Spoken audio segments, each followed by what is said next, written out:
Então, boa tarde a todos. Em primeiro lugar, eu gostaria de agradecer o convite ao curso de Psicologia, né, por estar participando deste momento, e parabenizá-los também pela iniciativa deste 10º Interfaces do Saber em Psicologia, enfim, e também pela escolha da temática, muito pertinente nestes 30 anos do Estatuto da Criança e do Adolescente. E o desafio posto para mim, então, pela minha colega, né, do mestrado profissional em saúde materna e infantil, professora Josiane, eu agradeço, então, pelo desafio de estudar, em primeiro lugar, porque não é a minha temática, mas de estar estudando sobre o ECA, não é? E o que nós temos aprendido nesse processo. E confesso que eu aprendi muito estudando. Então, professora Josiane, muito obrigada. O que nós temos feito nesses 30 anos? Eu penso que essa foi uma enorme conquista, não é, do ECA. Se a gente fizer uma leitura histórica, nós vamos ver que nós tivemos muitos avanços e muitas conquistas, não é? Agora, muitas coisas ainda precisam ser feitas. Nós temos desafios ainda, e é nessa direção que eu gostaria de conduzir a minha fala. Então, a primeira questão seria essa: imaginarmos a situação em que uma criança ou adolescente, por inadaptação familiar, social, econômica e outros, é punida da mesma forma que alguém que cometeu um crime, pelo simples fato de ser pobre, ser vulnerável, ser invisível pela sociedade ou não ter alguém responsável, não é? Eu acho que só pensando nessa questão a gente percebe um grande avanço, né, nessa institucionalização do ECA. E aí eu me perguntava, será que eu, você, nós como sociedade já compreendemos realmente o significado, o real significado do ECA? E aí eu me dei conta, enquanto eu fui estudando, fui lendo, me aprimorando, que de fato a maioria das pessoas ainda o desconhecem. Então, ali já fica um grande desafio como torná-lo mais conhecido para a sociedade, não é?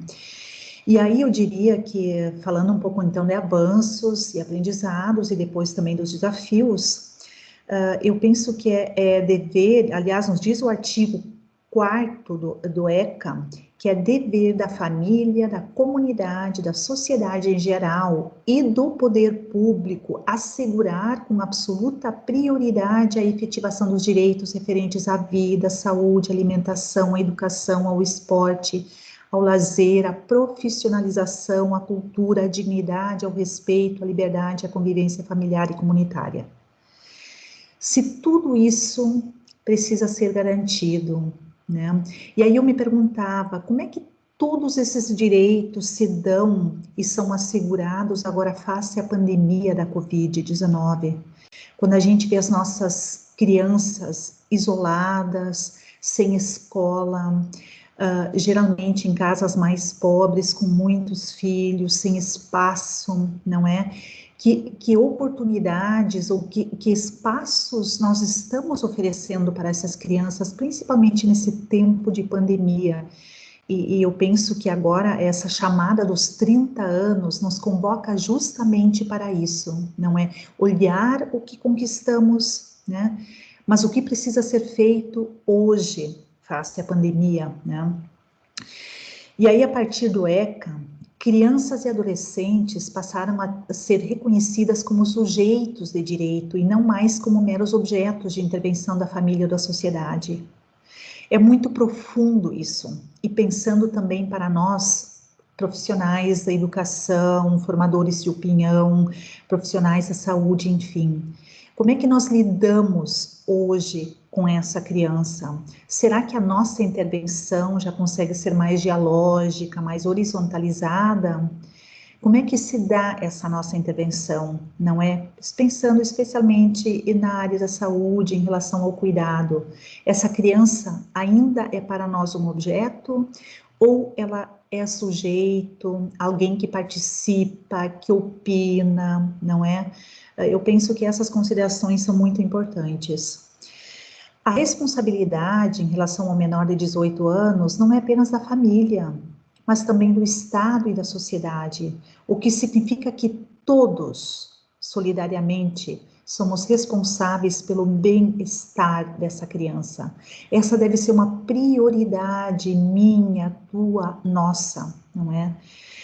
E aí eu chamo muito para a minha linha de pesquisa. Eu disse lá no início que não é essa exatamente a minha área de investigação, de estudos, enfim, mas eu gostei de me aprofundar, eu gosto muito de desafios, a minha linha hoje está mais focada na gestão, enfim, liderança, empreendedorismo, e eu consegui fazer um link aqui quando a gente pensa bem-estar em prioridades. Tem evidências hoje sobre o empreendedorismo que mostra que você investir na gestante, que você investir na criança, você está investindo num país saudável, economicamente melhor definido, enfim, melhor posto. Então, eu penso que você investir na criança, no adolescente, na mãe, na gestante, você terá um sucesso muito maior.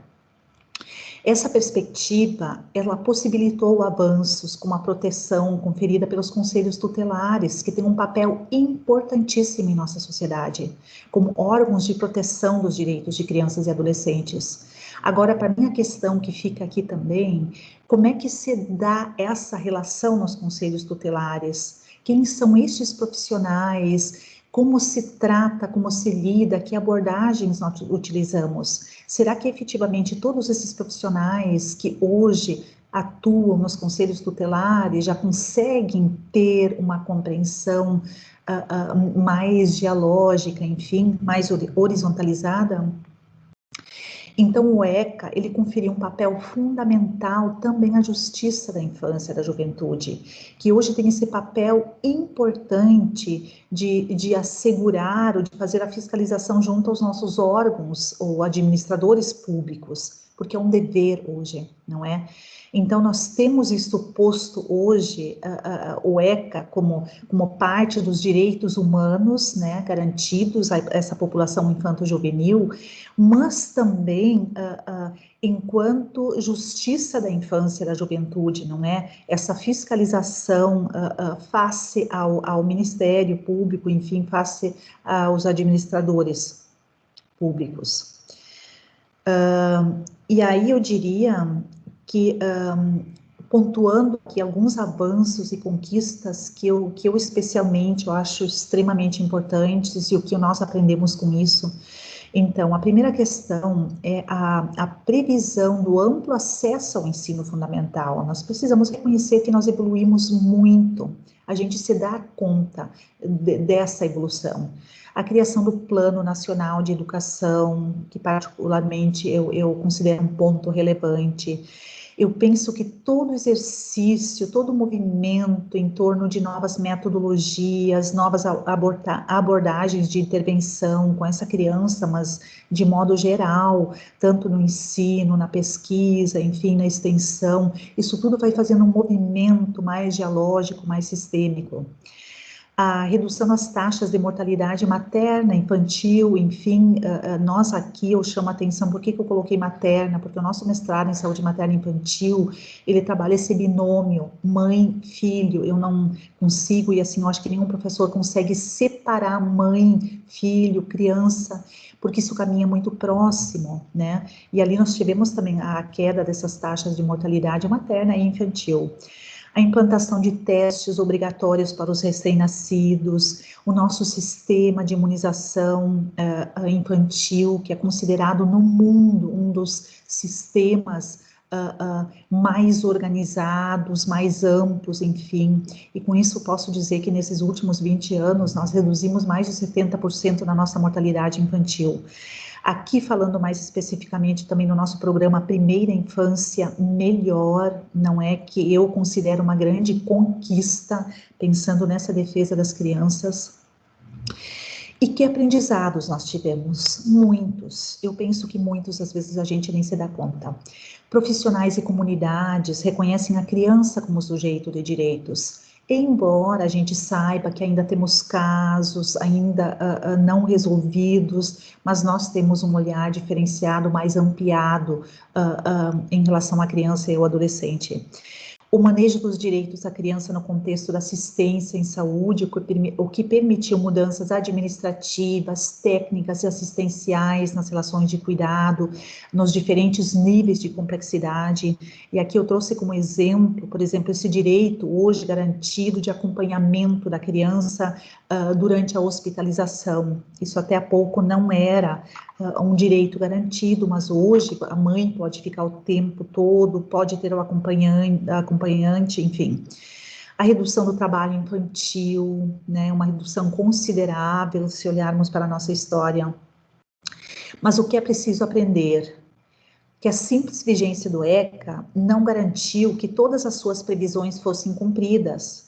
Avanços ocorreram de modo gradativo e contínuo, mas ainda hoje parte do ECA não é aplicada. E aí eu me assustei um pouco quando eu fui ver esses dados de 2019, de uma pesquisa realizada pela Unicef. Quando a gente percebe esses direitos mais violados, por exemplo, saneamento, nós temos 13,3 milhões de crianças, isso aqui é do Brasil, ainda sem saneamento. Da mesma forma, a educação, 8,8 milhões. A questão da água, que é básico, 7,6 milhões. A informação, que é um direito, não é? O acesso à informação, ainda temos 6,8 milhões de crianças sem acesso à informação. A moradia, que é básico, não é? 5,9 milhões, e a proteção do trabalho infantil, embora tenha reduzido, mas ainda temos números consideráveis. Então, se a gente olha para esses dados, nós vemos aqui muitas questões de pesquisa que precisam ser trabalhadas, não é? Nós precisamos levar isso a sério. Se evoluímos muito, mas ainda temos um passo grande a evoluir. E aí a gente se pergunta, o que é preciso aprender, né? Será que realmente o direito à vida está garantido para todas as crianças? Será que a criança tem o direito a viver dignamente, com respeito, não é? Direito à saúde, alimentação. E aí eu trouxe uma imagem aqui para impactar, né? Eu não sei de onde que é essa imagem, talvez seja da África. E mesmo que for, eu pergunto, será que a gente não vê cenas parecidas ainda aqui no Brasil? De crianças mendigando a comida, algo que é básico para a sobrevivência? E aí nós temos crianças, se a educação é um direito, será que todas as nossas crianças têm direito à educação? Não sei de onde que é essa imagem. Mas, me pergunto, me questiono, como é que é a nossa educação?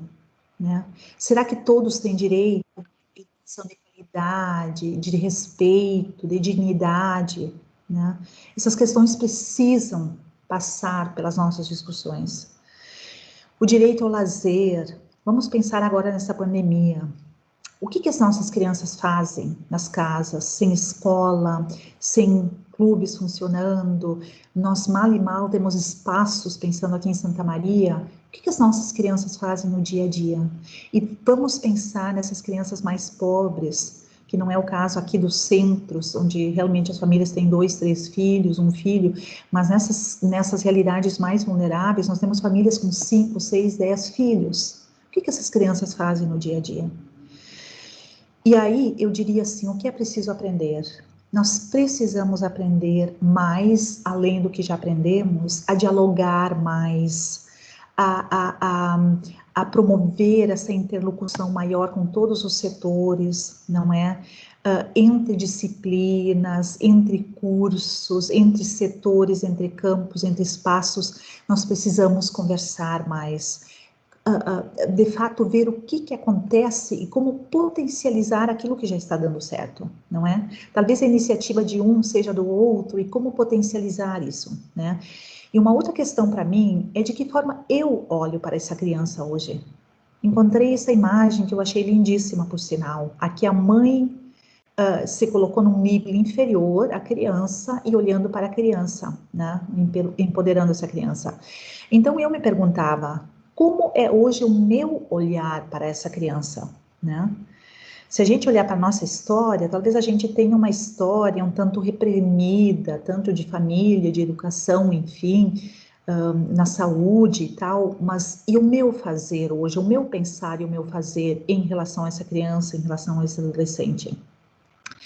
Então, agradeço mais uma vez aqui, né, por essa oportunidade. Eu sou uma pessoa que sou movida a desafios.